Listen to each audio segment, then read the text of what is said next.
সামনে ফাজিল পরীক্ষা বন্ধু, বইয়ের দিকে যখন তাকালে আমার মনে হয় আমি সবকিছুই পারি।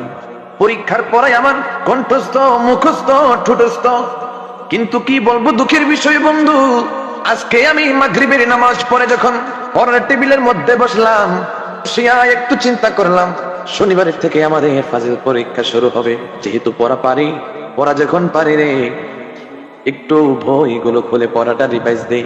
যেই কথা সেই কাজ বন্ধু, সঙ্গে সঙ্গে বইগুলো খুললাম, সাজেশনটাও খুললাম। খোলার পরে যখন দেখি আরবি সব প্রশ্ন রে বাবা, দেখার সঙ্গে সঙ্গে দেখলাম আমার মাথার উপর দিয়ে হঠাৎ করে ঘূর্ণিঝড় আমফানের মতন চক্কর মারলো বন্ধু রে।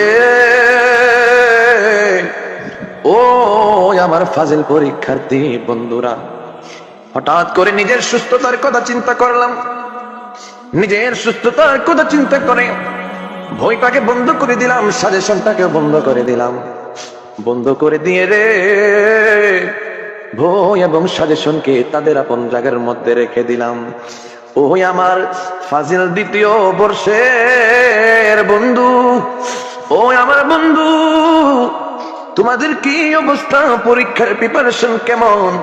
জানায়ো জানায়ো জানায়ো বন্ধুরে, একটা বার তোমাদের প্রিপারেশন জানায়ো।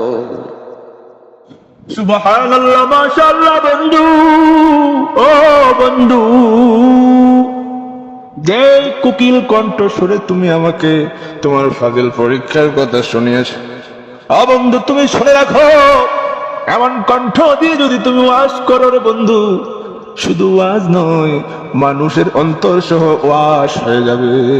তোমার ফাজিল পরীক্ষা দিতে হবে না, তোমার কামেল পরীক্ষা দিতে হবে না, তুমি কামেলে মুকাম্মেল হয়ে গেছো। ও বন্ধু, আরো শুনে রাখো, আগামী 2026 সাল, 27 সাল, 28 সাল, পুরো 3 বছরের মাহফিল অ্যাডভান্স আমি তোমাকে কমপ্লিট করে দিলাম।